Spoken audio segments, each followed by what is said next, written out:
India में कुछ ऐसी जगहें भी हैं जहां रात के समय जाना मना होता है। लोग कहते हैं वहां पर आत्माएं नहीं बल्कि कुछ और भी रहते हैं। आज की कहानी है सोहम एंड रंजन की। एक ऐसी रात की जहां पर सच और डर की दोनों की हद पार हो जाती है। सोहम और उसका दोस्त रंजन दोनों एक ही ऑफिस में काम करते हैं। दोनों को एक आश्रम का भंडारे का इनविटेशन मिलता है। सब नॉर्मल था, खाना भजन और सब शांत था। लेकिन शाम होते होते थोड़ा माहौल अजीब सा होने लगता है। रात का टाइम था। रंजन बोलता है कि आज मैं अपनी बहन के घर रुकूंगा। पर सोहम का मूड ऑलरेडी खराब हो चुका था क्योंकि उसका घर वालों के साथ झगड़ा हो चुका था। गुस्से में उसने डिसाइड किया कि वो आज अकेले ही घर जाएगा।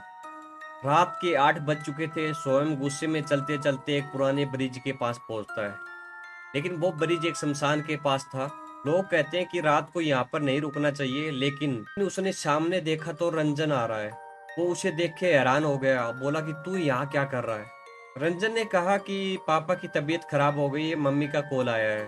उसकी थोड़ी आवाज अजीब लग रही थी, लेकिन सोहम ने इग्नोर कर दिया और बोला चल मैं तुझे शमशान घाट क्रॉस करा देता हूँ। शमशान का रास्ता बिल्कुल सुनसान था। हवा तेज चल रही थी। आसपास लकड़ी की जलती हुई कोयलों की महक आ रही थी। कहीं दूर एक आधी जली हुई चिता दुहाई दे रही हो। दोनों शांति से चल रहे थे। जैसे ही दोनों दूसरी साइड पहुंच गए तो रंजन बिना कुछ बोले ही सीधे आगे निकल गया।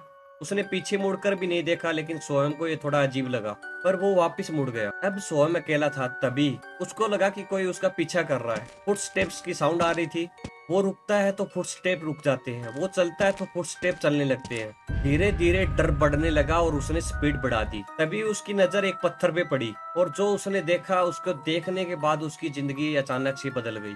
पूरे शरीर पर राख लगी हुई, आंखों में अजीब चमक, अघोरी, और उनके बीच में एक जिंदा आदमी, जैसे वो उस आदमी को जिंदा खा रहे हो। सोहम का खून जम गया। डर के मारे वो कुछ बोलना चाहता था, चिल्लाना चाहता था, लेकिन वो कुछ नहीं बोल पाया। सोहम भागा सीधा ब्रिज की तरफ। जैसे ही वो क्रॉस करने लगा, उसको लगा कि सब नॉर्मल हो गया, पर अगला कदम रखते ही सोहम उसी जगह पर खड़ा था जहाँ पर पहले था, शमशान की पैड़ियों के पास। और फिर वही सीन दोबारा। अघोरी, वही आदमी, वही चीजें। फिर भागा, फिर वही, फिर भागा, फिर वही।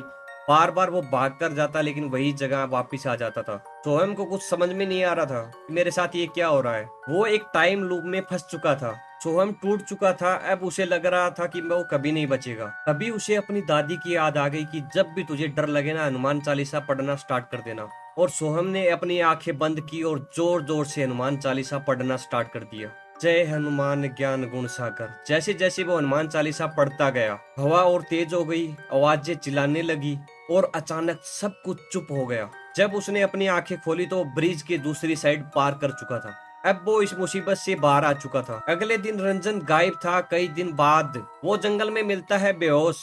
जब उसे होश आया तो उसने बताया, मैंने अपने पापा को देखा। जब घर पहुंचा तो सब अजीब बिहेव कर रहे थे। फिर मुझे किसी ने खींच के जंगल की तरफ ले गया और वहां पर लेटाकर मेरी चेस्ट पर कुछ भारी रख दिया और मैं हिल नहीं पाया। कुछ दिन बाद सोहम ने रंजन को फिर देखा।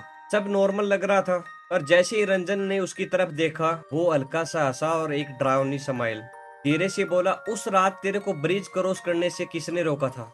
सोहम का दिल ही रुक गया। उसे समझ आ गया था कि अब रंजन रंजन नहीं रहा है। बाद में रंजन को एक बाबा ने देखा, फिर उसे वापस बिहार भेज दिया गया। पर आज भी सोहम को वही शमशान, वही अघोरी और वही टाइम लूप याद आता है।